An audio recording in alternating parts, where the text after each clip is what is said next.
한 주간 들려오는 핫한 소식들, 그러나 뉴스에서는 다루기 어려웠던 이야기, 여러분과 함께 허심탄회하게 이야기해보는 시간, 여의도 25시의 신날입니다. 자, 오늘도 제 곁에는 어김없이 저희 프라임경제의 훈남 기자님, 노병우 기자님께서 함께 하셨습니다. 네, 기자님 어서 오세요. 네, 안녕하세요. 프라임경제 노병우 기자입니다. 반갑습니다. 네. 기자님 혹시 쇼핑 좋아하세요? 네, 개인적으로 쇼핑 좋아하고 있습니다. 제가 이 얘기를 왜 하느냐. 자, 오늘 첫 소식이요.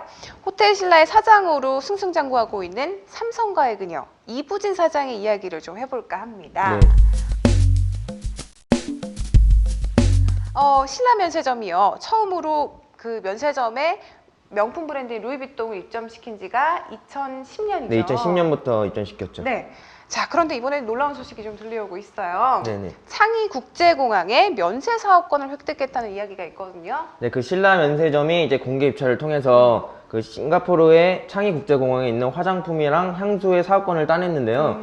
이게 이제 국내 기업이 해외에서 낙찰받은 면세점 사업권 중에 가장 큰 규모라고 예. 그러면은 본격적으로 입점하는 거는 우리가 언제부터라고? 본격적으로 입점이 이제 오는 10월 1일, 네. 10월 1일부터 이제 6년간의 계약으로 이제 2020년 9월 30일까지 하는데요. 그 6년 동안에도 매출액은 총 4조 원. 어마어마한 규모가 될 것으로 좀 보여지는데. 그렇죠. 창의국제공항이라고 하면요, 인천공항과 함께 매년 서비스나 영업평가에서 세계적으로 1위를 다투는 공항이기도 한데, 그러면은 다른 면세점과의 경쟁률도 좀 치열했을 것으로 예상이 되거든요. 그렇죠. 공개 입찰을 했기 때문에 네. 너도나도 이렇게 뛰어드는 상황이었을 텐데 경영 실적이 좋다 보니까 자, 이쯤에서 우리가 그러면 신라 호텔을 이 반열에 오르게 한 이부진 사장의 이야기를 안 해볼 수 없죠. 그렇죠. 많은 사람들이요, 연예인 못지않게 이부진 사장이 공식적인 자리에 뜨면은 뭐 패션부터 궁금해하지 않는 게 없어요. 네네. 리틀 이건이라는 별명이 있어요, 이부진 사장이. 그렇죠. 딸이니까 리틀 이건이겠죠. 그 얘기라기보다는 좀 강단 있고 다부진 성격 때문에 그런 별명을 얻었다고 하는데, 실제 이부진이라는 인물은 좀 어떤 성격입니까? 평소 이제 공개된 장소에 나타날 때는 옷을 수수하거나 좀 심플하게 입는 편이에요. 맞아요, 예. 맞아요. 뭐 블랙 원피스라든지 맞아. 그렇게 단색의 그런 계열로 입고, 평소 이제 사원들하고 회식을 할 때 뭐 삼겹살에 소주라든지 뭐 노래방 가서 이제 뭐 같이 흥겨운 걸 좋아한다 그러네. 예. 좀 의외인데? 근데 일할 때는 또 얄짤없다라는 소리가 그렇죠. 이제 있거든요. 공과사가 되게 확실한 걸로 유명한데, 실례로 이제 이부진 사장이 아이를 출산하고 3일 만에 바로 이제 나와갖고 뭐 저도 검토하고 이게 뭐냐 이럴 정도 이제 워커홀릭으로 유명할 정도니까 멋있다. 닮고 싶다. 닮아야 될 것 같은데 많이 부족한 것 같은데. 자, 이쯤에서 그러면 이부진 사장의 다음 행보에 대해서도 좀 궁금해져요. 네네.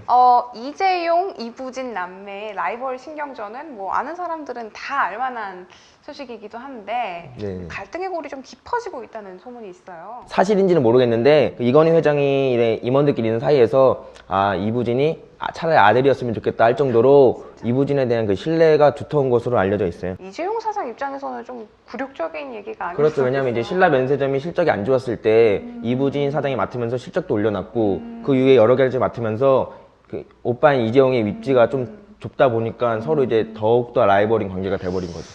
그 얘기도 들었어요. 뭐 스테이크 사건이라고. 이재용 부사장이 외국 바이어들을 모시고 이제 신라 호텔 가서 이제 점심을 먹었는데 이제 맛이 없다. 동생한테 전화를 한 거죠. 동생도 이제 화가 나니까 직원들한테 때려쳐 이렇게 된 거죠. 그러니까 그런 사례를 보면 이제 동생이 오빠한테 그런 라이벌적인 것을 보여주고 있다는, 이제 지기 싫어하는 모습을 비춰준 셈이죠, 그게. 치열한데요. 네. 그동안의 추진력과 또 이부진 사장의 어떤 포스에서 풍기는 그런 포스만큼 창의국제공항의 입점과 함께 신라 면세점의 국제적인 도약을 기대해 보겠습니다. 자, 이제 두 번째 주제로 좀 넘어가 볼까 합니다. 요즘 TV 프로그램이요, 19금에 대해서 굉장히 관대해졌다라는 생각이 좀 드는데요. 네, 그 종편도 생기고 공중파에서 못 다루는 걸 이제 종편에서 다루고, 특히 이제 그런 코드를 좋아하는 연예인들이 많다 보니까 되게 좀 활성화되고 있는 것 같아요. 제가 옛날에 그러니까 합법적으로 음란물을 가족들 앞에서 공공연하게 봤던 게 바로 짱구는 못 말려라는 만화. 근데 그게 짱구가 음란물이라고요? 옷 이렇게 맨날 벗고 울라 고개를 돌리고 싶지가 않네 지금. 실내만 봤는데도 안 보고 싶은데 나 지금. 이 만화의 어떡하지? 가장 결정적인 순간은 짱구가 모든 논리를 다 뒤엎고 뿌리뿌리 나 보지 않겠어. 이거 똑같잖아요. 뿌리뿌리 갑자기 관자놀이가 아픈 것 같아. 그 춤을 출 텐데 어쨌든 네. 유치원생이 엉덩이 춤을 추니까 아 귀엽다 귀엽다 하는 거지 그대로 성인으로 옮겨온다면은 네. 그거는 바바리맨이죠. 그럴 수 있어요. 근데 바바리맨 얘기가 나와서 그런데 그게 잡혀가는 범죄인가요? 그거는 당연히 잡혀가죠. 그거는 잡혀가요? 바바리맨은 이제 공연 음란죄라고 해갖고 형법에 명시되어 있고요. 사람이 많은 장소에서 이제 노출을 해서 보는 이를 하여금 이제 성적 수치심을 느끼다든지 그러면 이제 잡혀가는 거죠. 그래요? 네네. 저 여중여고 출신인데 신고할 걸 그랬나 봐요. 좋아했던 건 아니고. 노코멘트 하겠습니다. 그런데 공연 음란은 무거운 죄고요, 좀. 그렇죠. 예. 그거 말고 경범죄 중에서 과다 노출죄도 있지 않나요? 이제 노상방뇨를 내가 하고 있는데 지나간 사람이 봤어요. 근데 이제 성적 수치심이 아니라 뭐야 불쾌한 정도면 그게 이제 과다 노출 정도? 성적 수치심이냐 네. 불쾌감이냐 말듯한데. 퀴즈 하나 내드릴까요? 네. 둘 중에 하나를 우리가 고르면 되는 거 아니에요? 네. 저는 1번으로 하겠습니다. 저는 제가 1번 했으니까 2번 하세요. 싫어요. 그러면 둘 다 공연 음란죄 같은데. 정답이 뭐죠? 맞네. 내 말이 맞네. 역시 좀 어렵다. 이게 아까도 말했지만 좀 애매할 수 네. 있어요, 사실. 그 공연 음란죄 하니까요. 저는 가수 한 분이 좀 생각이 나는데요. 가수요? 킹 오브 아이돌 GD.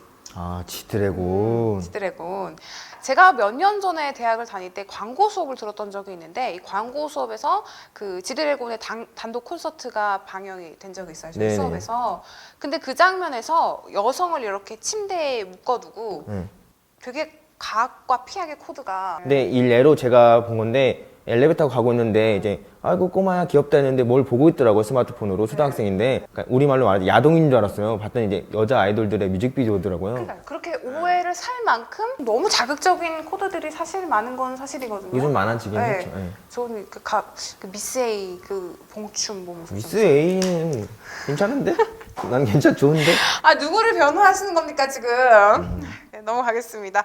어쨌든 오늘요 공연 음란죄랑 과다 노출죄를 좀 확실히 구분짓는 계기가 될 수 있을 것 같아요. 네네. 공연 음란죄는 형법에 저촉되는 걸로, 바바리맨은 앞으로 신고할 수 있는 걸로 짚고 넘어가도록 하겠습니다.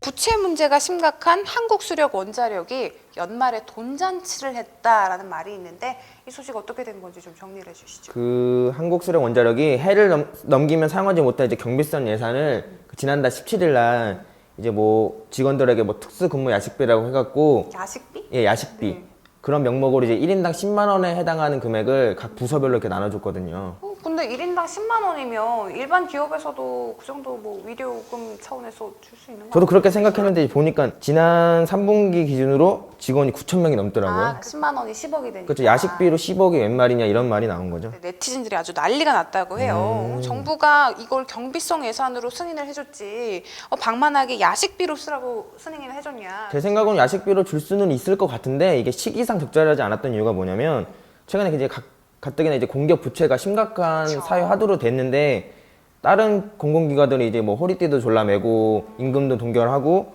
뭐 성과급도 반납하는 시점에서 이제 뜬금없이 10만 원씩 나눠줘 버리니까 그런 모습들이 대조되다 보니까 오히려 사람들한테 이제 지적을 받는 것 같아요. 네, 사실 야식비라는 이 일면적인 이유 때문에 질타를 받는 건 아닐 겁니다. 이 공기업 부채가 도마 위에 오른 이 시점에서 한국수력 원자원을 향한 국민들의 시선이 곱지 않은 이유, 과연 사장님만 몰랐을지 다시 한번 생각해 보게 되네요. 오늘 저희가 준비한 소식은 여기까지입니다. 오늘도 어떠셨는지요? 오늘 좀 즐거웠어요, 촬영이. 그래요? 네. 다행입니다. 다음에는 더 즐거운 소식으로 여러분들 찾아뵙겠습니다. 시청해주신 여러분 고맙습니다.